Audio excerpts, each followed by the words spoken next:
Olá pessoal, bem-vindos à nossa aula 2, ok? Vamos continuar os conteúdos da primeira aula. Continuaremos falando um tipo diferente agora de razão, algumas proporções. Lembrando que a gente viu um pouquinho de razão e viu porcentagem, ok? Espero que tenha ajudado. Vamos continuar. Vamos lá, para o nosso tablet aqui. Daí, aula 2 de matemática, ok? Vamos para frente, vamos lá, menininho, troque, isso. Tá querendo ser bonzinho comigo? Eu acho que este rapazinho não está querendo conversar comigo, gente. Vamos lá. Clicar na apresentação. Vai lá, consegui, viva. Então assim, hoje a gente vai dar uma olhadinha assim, regras de 3 simples e diretas, regras de 3 simples e indiretas. O que são isso? Professor, você comentou na primeira aula que a regra de 3 é uma igualdade entre duas frações, é uma proporção. É isso aí.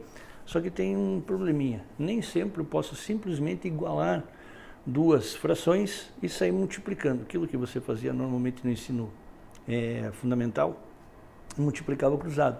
Por quê? Eu só posso igualar duas fraçõezinhas, eu só posso igualar duas grandezas quando elas são diretamente proporcionais. O que significa isso? Quando uma aumenta, a outra aumenta também. Quando uma diminui, a outra diminui também, ok? E na mesma proporção. Então assim, povo, eu simplesmente não posso montar um exercício de regra de 3, colocar as duas colunas de grandeza, colocar valores e sair multiplicando. Não é assim. Vamos dar uma olhada lá então. Ok? Na nossa telinha, exemplos. Tá lá. Para construir uma casa, 10 pessoas levam 120 horas. Quanto tempo levarão 5 pessoas? Professor, mas isso daí é facinho. Mas espera aí, dá uma olhada comigo lá. O que são regras de 3 simples e diretas? Simples são aquelas que têm duas colunas. Vamos lá, minha gente. Minha canetinha. Conversa comigo. A canetinha não está falando, mas tudo bem. Vamos ver se agora ela fala. Também não, aperta a canetinha aqui. Ixi, não era essa canetinha, era outra.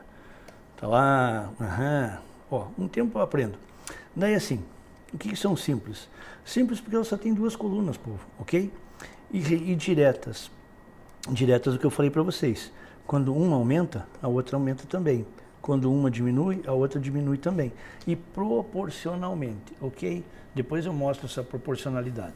Então assim, por exemplo, imagine uma pessoa que ganha por horas, imagine o salário em relação ao número de horas trabalhadas.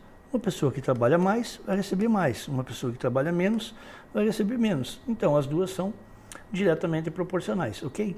Que mais? Imagine assim, distância percorrida e tempo. Imagine um carro, por exemplo, um carro, por exemplo, que mantém uma velocidade constante. Tá ok? Se tiver oscilações, eu não posso fazer isso. Mas imagine estar a 100 km por hora, assim, firme, sempre que as estradas permitissem isso. Está a 100 km por hora. Se você anda 1 hora, você anda 100 km. 2 horas, 200 km. 3 horas, 300 km. Quanto mais tempo você andar, maior a distância que vai ser percorrida. Ok? Então, isso são grandezas diretamente proporcionais. Vamos dar uma olhada lá agora. E o que são inversas, professor? Ou indiretas, né? Inversamente proporcionais, diretamente proporcionais e indiretamente proporcionais. Isso aqui, imagine numa obra o tempo e o número de funcionários. Ok? Imagina que você está querendo construir alguma coisa. Você quer construir uma casa, e só que você não tem tempo, que você está saindo de outro lugar, está de aluguel. Você coloca uma pessoa para construir a casa, ele vai te entregar daqui a 6 meses. Você coloca 2 pessoas, vai diminuir um pouquinho, 3 pessoas. Quanto maior o número de funcionários, menor o tempo. Quanto mais gente trabalhando, menor o tempo. Aí tem uma discrepância da matemática, que ela considera que todas as pessoas trabalhem iguais, todas as pessoas sejam iguais. Vamos acreditar nisso, tá ok? Vamos dar uma olhada, um outro caso lá. Imagina assim, esforço e o número de funcionários. O que você está querendo dizer com esforço? A mesma coisa da casa. Quanto mais gente você tiver, menos trabalho eles vão fazer, ok? Então assim, esse é o normal, esse é o verdadeiro, diferente daquele da casa que todos trabalham iguais. Então assim, se tiver muito mais gente para fazer o trabalho, cada um vai sofrer menos. Mais pessoas, menos esforço, ok? Isso são grandezas inversamente proporcionais. Vamos ver se a gente entende isso na hora de fazer um exercíciozinho. Então tá lá. Primeiro exemplo. Para construir uma casa, 10 pessoas levam 120 horas. Quanto tempo levarão 5 pessoas?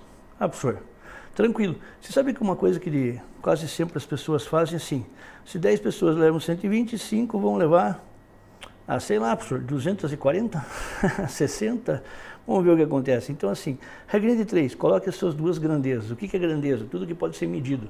Então assim, vamos dar uma olhada assim, primeira grandeza, número de pessoas, 10 pessoas. Levam 120 horas, segunda grandeza, número de horas. Olha que letra linda você tem, professor. Mentira sua. 120 horas. Quanto tempo levarão 5 pessoas? 5 pessoas, quanto tempo? X, a nossa incógnita. Quanto tempo levarão 5 pessoas? Não sei. X, ok? E daí? Daí vamos ver como é que a gente monta isso. Normalmente as pessoas colocavam essa barrinha de fração, um sinal de igual e saíam multiplicando. Então assim, pessoal, perdão. Eu não posso simplesmente fazer essa igualdade de frações. Eu tenho que analisar primeiro. Professor, como é que eu consigo analisar esse crescimento se eu não tenho o x?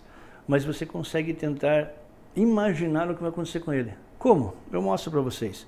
Então assim, dá uma olhada aqui se você for analisar a tua primeira coluna de pessoas.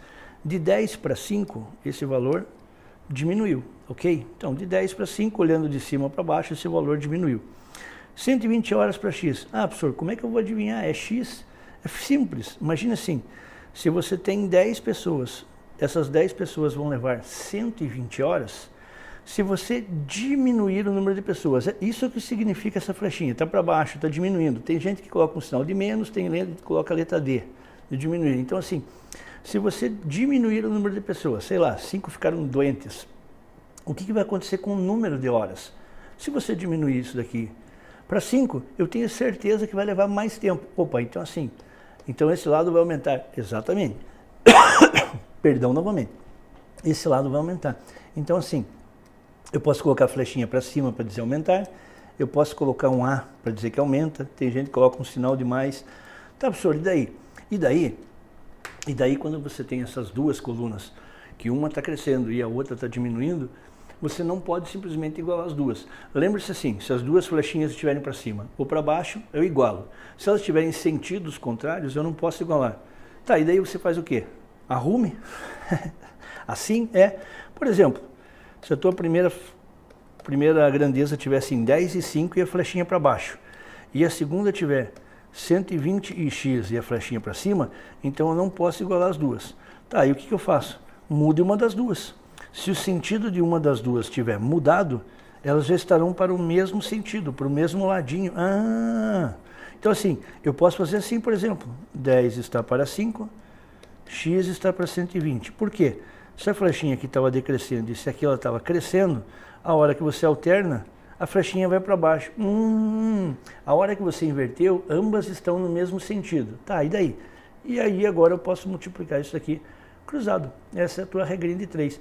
O produto dos meios é igual ao produto dos extremos. Fazendo esse produto aqui, eu tenho que 5 vezes x, 5x, é igual a 120 vezes 10, que vai dar 1.200. X igual 1.200 dividido por 5, se você dividir isso, 240. Lembra que eu falei para vocês que, além de serem direto ou indiretamente proporcionais, elas têm que crescer ou decrescer na mesma proporção? O que é isso? Mostro para vocês, olha lá. Se dê uma olhada aqui, você percebeu que o número de pessoas de 10 para 5 caiu pela metade? Metade fator meio, ou dividir por 2. Você viu o que aconteceu com o número de funcionários? Era 120, foi para 240. Professor, então assim, quando o número de pessoas caiu pela metade, o tempo dobrou. O fator é o mesmo. Para ser regra de 3 diretamente proporcional ou inversamente proporcional, o fator tem que ser o mesmo ou o inverso, mas tem que ser os mesmos números. Aqui que era inversamente, se um dobrou, o outro cai pela metade. Se fosse diretamente, se um dobrasse, o outro dobraria também. Se um triplicasse, o outro triplicaria também. O mesmo fator. Cuidado com isso. Vamos lá, vamos ver se tem mais uma aqui. Se 2 guindastes levam juntos 100 toneladas, então olha que bonitinho, então a primeira grandeza, guindaste, sua segunda grandeza, tonelada. Se 2 guindastes levam juntos, 2 guindastes, não 100, aprenda lá. Se 2 guindastes levam junto 100 toneladas, quantas toneladas levarão 5 guindastes iguais? Quantas toneladas? X. Vamos tentar descobrir o que acontece com isso. Povo, de 2 para 5, esse valor aqui aumentou. Ah, professor, você está colocando a flechinha para cima, mas o número de baixo que está grande. Não, a flechinha só significa que está aumentando ou positivo, sei lá. E daí? Vou tentar descobrir o que acontece com o X, mesmo sem conhecê-lo. Se você tem dois guindastes iguais, e levam 100 toneladas juntos, 5. Se você aumentar o número de guindastes, o que você imagina que vai acontecer com o número de toneladas? Vai aumentar também. Ah, que legal, professor. É isso aí? É. Então, assim, 2 guindastes de 100 toneladas, se eu tiver mais guindastes, se eu tiver um aumento de guindastes, eu também vou ter um aumento de toneladas, ok? Ah, professor, precisa escrever um mais, o flechinha? Não, escolha um. Invente o seu, ok? Se eu sei que as duas estão crescendo, que as duas estão diminuindo constantemente, eu sei que isso daqui é uma regrinha de 3 simples e diretamente proporcional. Portanto, 2 está para 5, como 100 está para x. Professor, no outro ali você não simplificou, mas podia. Pode, se você conseguir simplificar antes é melhor. Daí, multiplica cruzado isso aqui, 2x igual a 500, x igual a 250. Então, assim, eu acho que é tranquilo, diretamente proporcional, inversamente proporcional. Analise o que vai acontecer com o resultado. O fator, lembre-se que é o mesmo ou é o inverso, mas são os mesmos números. Às vezes o pessoal não gosta de resolver a regrinha de 3 desse jeito. Tem um outro jeito? Tem. Tem outro jeito que é assim. Você pode fazer isso aqui. Se 2 guindastes carregam juntos 100 toneladas, se você dividir 100 toneladas por 2, você encontra o valor unitário. Isso é uma maneira de você resolver quase todas as regrinhas de 3. As mais confusas também conseguem se fazer desse jeito, só que pode ser mais demorado.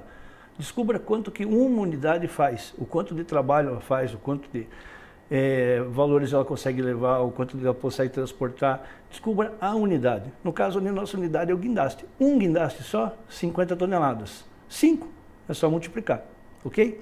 Acho que tranquilinho, né? Vamos lá, povo. Então, assim, essa foi uma das questões que caiu. E essa era um pouquinho difícil, vamos ver se vocês entenderam. Já são comercializados no Brasil veículos com motores que podem funcionar com o chamado combustível flexível, ou seja, com gasolina ou álcool em qualquer proporção, ok? Vamos lá. Uma orientação prática para o abastecimento mais econômico é que o motorista multiplique o preço do litro da gasolina por 0,7 e compare o resultado com o preço do litro de álcool. Se for maior, deve optar pelo álcool. Bom, comentários por isso. Isso você vê sempre no jornal. Ele fala assim para você, pegue aí o valor da gasolina, multiplique por 0,7. O que é isso? Vamos mostrar para vocês. Ó. É isso aqui, ó. 0,7, a gente já falou para vocês. É a mesma coisa que 0,70. Não muda nada uma casa depois da vírgula. Que é a mesma coisa aqui, 70%. Os motores são calibrados para que mais ou menos você consiga desenvolver 70% de gasto de combustível de um motor em relação ao outro. Não entendi. Dá para explicar? Dá. O rendimento do álcool é 70% da gasolina. O que isso quer dizer com isso?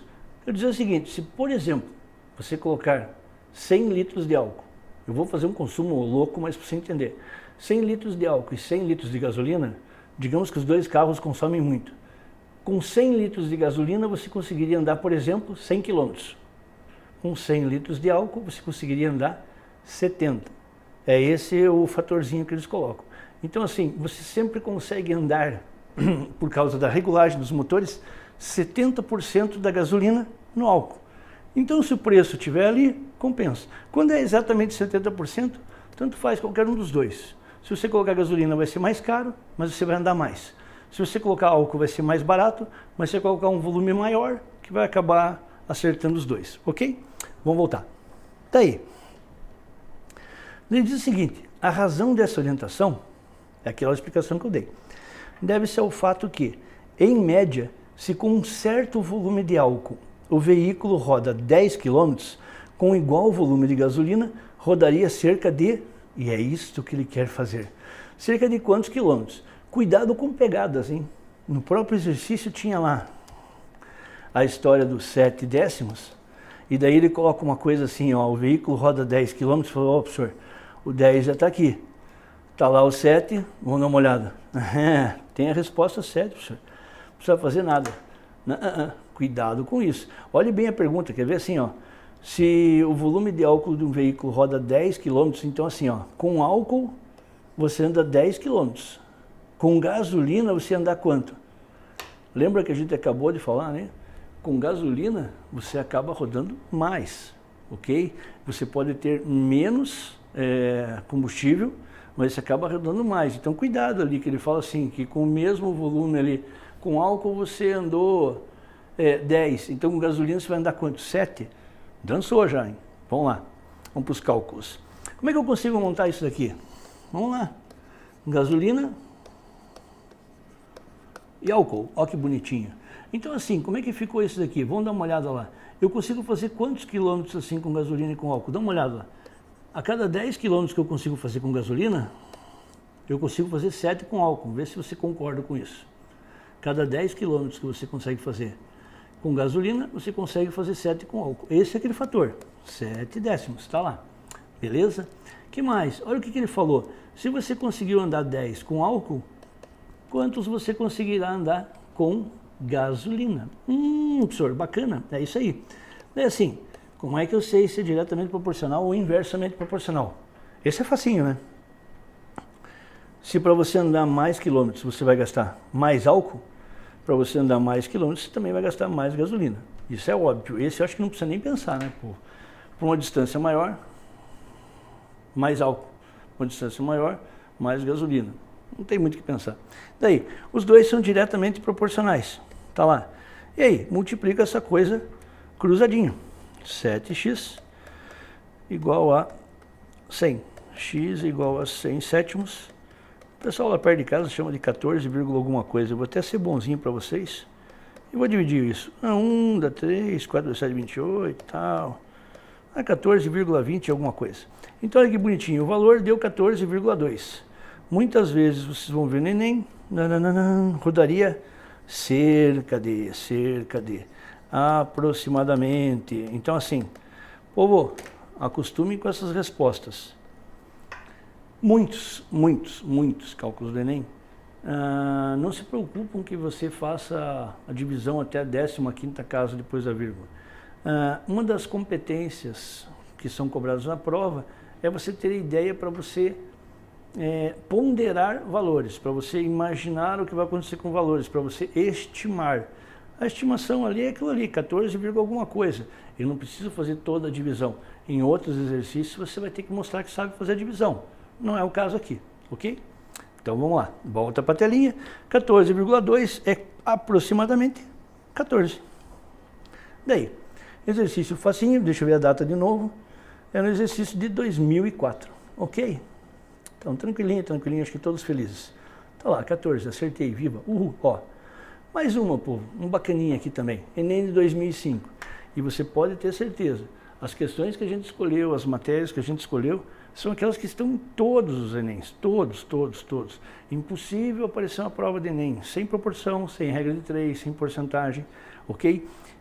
Mais para frente nós vamos ver que nos últimos Enems houve uma mudança.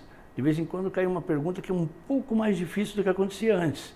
Mas é uma ou outra porque está fazendo seleção de pessoas que vão para uma área de engenharia, para uma área de exatas, ok? Mas por enquanto vamos nos preocupar com a nossa provinha aqui, tá? Daí, Enem 2005. Em quase todo o Brasil, existem restaurantes em que o cliente, após se servir, pesa o prato de comida e paga o valor correspondente, registrado na nota pela balança. Em um restaurante desse tipo, o preço do quilo era R$ 12,80. Povo, igual a porcentagem. Ó, o preço do quilo é R$ 12,80. Você vai lá na balança, tem lá R$ 12,80, e daí aqui do lado tem o peso. Então você pega lá, por exemplo, 350 gramas. Daí aparece lá 0,350. Ele simplesmente multiplica isso e te dá o valor final. Ah, professor, eu como bastante, professor. 828 gramas. Você vai lá e multiplica por isso, 12,80, e te dá o valor final. Então isso aqui é a tua balancinha eletrônica lá. Tem o valorzinho, você multiplica pelo preço do quilo e te dá o valor que será pago. Beleza? Vamos para frente. Certa vez a funcionária, a culpa é sempre da funcionária, digitou por engano na balança eletrônica o valor de 18,20. Então, esta funcionária do mal, Estava lá, 12,80, ela pegou e colocou 18,20. Colocou esse valor, daí você chegava lá, ia comer teus 355 gramas também e falava assim, nossa, uau! Bom, o que mais? Caveirinhas. Daí, e só percebeu o erro algum tempo depois, quando vários clientes já estavam almoçando. Isso porque não era eu, né? Porque eu já teria gritado, esperneado. Ela fez alguns cálculos e verificou que o erro seria corrigido se o valor incorreto indicado na nota dos clientes fosse multiplicado por. Então assim, isso já vai servir para explicar um cálculo que eu fiz agora há pouco na sua primeira aula, ok? Então assim, povo, veja bem o que aconteceu. Inclusive, essa menina não tem culpa, porque ela manja de matemática, ok?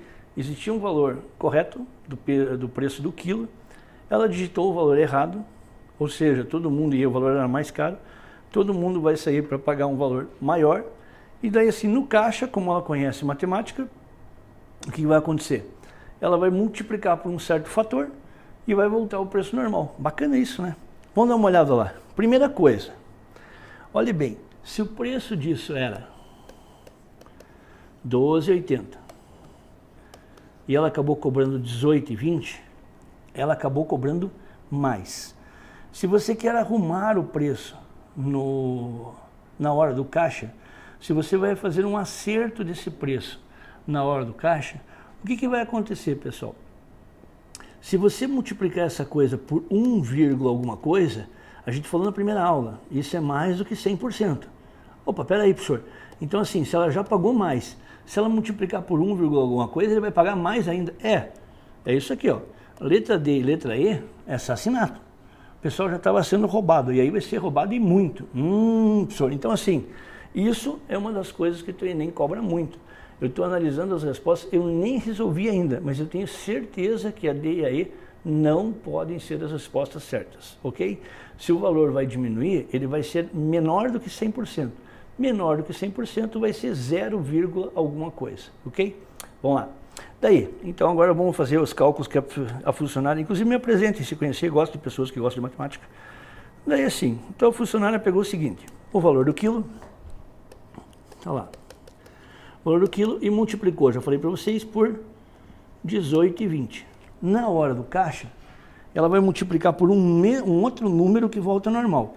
Um dos jeitos era você pegar todos esses resultados, mas dá muito trabalho. Pois é o seguinte, quantas vezes você já fez cálculo errado na calculadora? Você pegou e multiplicou por um número errado. Assim, eu queria fazer 7 vezes 30, eu fiz assim 7 vezes 31. Por preguiça de fazer de novo, se você multiplicou por 31, o que se pode fazer para desfazer aquele cálculo? Divide por 31. Então olha que bonitinho. Se você pensar nisso, esse era o valor do quilo. O resultado já está pronto, mas se eu quiser desfazer, eu posso dividir por 18,20. Professor. Quando você dividir por 18,20, vai cancelar isso aqui. Exatamente. E depois eu vou multiplicar pelo novo preço, que é 12,80. Então sim, é só pegar o valor do quilo, professor, e multiplicar por 12,80 e dividir por 18,20. É isso aí. Agora olha que bonitinho. Esse é o teu fator. É isso que vai arrumar a conta. Conserta, ó. Acaba cortando os zerinhos, simplifica as vírgulas, vai ficar 128 por 182. Se você dividir essa coisa aqui, vai dar 64 por 91. 64 por 91, se fosse 64 por 100, daria aproximadamente 64%. Olha que tem lá. Mas se você dividir certinho, você vai perceber que isso aqui vai dar aproximadamente 70%. Então assim, o teu fator é o C. Esse tinha que fazer uma divisãozinha, tá ok? Então assim, olha que bacaninha, usando as tuas experiências do dia a dia. Não é à toa que muitas pessoas com mais idade acabam se dando bem no Enem, porque elas têm a experiência do dia a dia, a experiência da vida, tem a calma, a paciência que às vezes o jovem não tem. Tem essa calma, veja ali, desfiz o cálculo que estava errado e fiz o novo cálculo e acertei o cálculo, acertei a conta, ok? Dá uma olhada lá. Então assim, tá lá, resultado 0,70. Que maravilha! Belezinha? Vamos dar mais uma aqui, olha que bonitinha. Mais um para você brincar de regrinha de 3 por porção. De acordo com os dados do Enem de 2009, um pouquinho mais novo, do Instituto Brasileiro de Geografia e Estatística, IBGE, o professor Laércio vai falar muito do IBGE para vocês. Na relação entre as populações masculina e feminina no Brasil, observou-se o seguinte, que no ano de 2000, o total de 97 homens para 100 mulheres. No meu caso, tem alguém com 200 aí, mas tudo bem. Daí, assim, para 100 mulheres. Vamos dar uma olhada lá. Para 2050, espera-se que a razão é ótimo, né, professor? Aprenda a ler. 2050, espera-se que a razão entre a população... O que é razão, professor? Já vimos a primeira aula, a divisão. Entre a população masculina, e a população feminina. Razão, antecedência e consequente, anterior e posterior, numerador e denominador. Então, a razão entre a masculina e feminina fica em torno de 94%. O que significa 94%? Menos do que 100%. O que significa menos que 100%? Que o número de baixo é bem maior que o de cima. Se essa coisa passasse, se fosse maior do que 1, o número de cima era maior. Como deu menor, veja bem lá, 94 sobre 100. É isso aqui, ó. A cada 100 mulheres nós teríamos 94 homens. Então, ó, pelos dados, hoje a gente tem 97 homens para 100. Em 2050, 94 homens para 100 mulheres, ok? Dessa forma, estimou-se que em 2050 o excedente feminino na população poderá atingir 7 milhões de mulheres. Professor, você falou já na primeira aula que tem muito texto aí que não serve para nada. Cuidado. Cuidado que às vezes aparece um texto assim que não parece não servir para nada, mas ele tem uma utilidade bacana. Isso. Pare de brincar aqui, professor. Eu estava bagunçando com a caneta, agora eu voltei. Então, ó, 7 milhões de mulheres. Professor, mas para que isso? Já mostra. Então, olha aqui. Ele está dizendo que em 2050 você vai ter 7 milhões de mulheres a mais. Eu já volto para ler. Olha que coisa lindas. Que coisa linda. Problemas com o português. 97 para 104 são 7 milhões de mulheres a mais. 94 para 106 são 12. Não está no texto. 97 para 106 são 9. 97 para 116 são 19. E 109 para 116 são 7. Então, assim, aparentemente, aquele pequeno comentário bobinho, assim, em 2050 vai ter 7 milhões a mais. Para quê, professor? É redundante, tá? Mais uma coisa ali. Não. Já matei a maioria das alternativas, sobraram 2. Mesmo que você não faça o cálculo, já está muito mais perto do resultado, ok? Então vamos dar uma olhada lá. Olha que bonitinho. Agora eu volto para a leitura, aprendi a ler já. Esses dados indicam que a população brasileira, no total, em 2050, será cerca de... Então assim, é isso que ele quer que você fale para ele. E eu já sei que a população em 2050 vai ter 7 milhões de mulheres a mais, e ele te deu um outro cálculo. Eu banquei o sem vergonha e vim direto para esse. O cálculo é que assim, que em 2050 a razão vai ser 94%, 94 homens para 100 mulheres. Professor, então assim, eu já eliminei aquele monte, agora tem que calcular? Exatamente, agora você tem que calcular, ok? Então vamos dar uma olhadinha lá, pessoal. Dá uma olhadinha, bram. Olha o que eu fiz para você, até para eu não sofrer aqui. A primeira resposta lá, 97 sobre 104. 97 homens, 104. Por que você colocou assim, primeiros homens? Lembre-se que está lá, a razão está escrita aqui, ó. Olha que bonitinho, a razão entre população masculina em cima e feminina embaixo. Então assim, e já colocaram fora de ordem para ver se você perde. Ver se perde. 97 por 104, eu dividi. Dá 0,9326 aproximadamente. Professor, ele falou que tinha que dar 94, né? Então é essa, né? Porque, ó, 0,93 para 0,94 está bem pertinho. Poderia ser. Inclusive, se você nessa prova marcou essa questão, alguma pontuação você teve, mas não a total, ok? Quer ver por quê? Competências diferentes, pedidos diferentes. Se você pegasse a última letra e dividisse, nós chegaríamos a isso aqui, ó, 93,96. 93,9 aqui, isso daqui é quase que exatamente 94. Está muito mais próximo do que esse outro. Então assim, nossa, professor, teve que fazer o cálculo com 3 casos depois da vírgula. Infelizmente, teve, ok? Então, ó, tua resposta, a última, que está muito mais próxima. Sem pane, Então, assim, pessoal, a gente percebeu hoje algumas variações já de questões mais simples no começo, onde o Enem só avaliava, questões mais difíceis agora quando você tem direito a acesso a uma faculdade, ok? Nas próximas aulas nós continuamos ainda com um pouco de matemática básica, aquelas que aparecem em todos os concursos, até chegarmos nas provas mais atuais, ok? Espero que tenha ajudado bastante, até uma próxima aula. Até mais, tchau, tchau.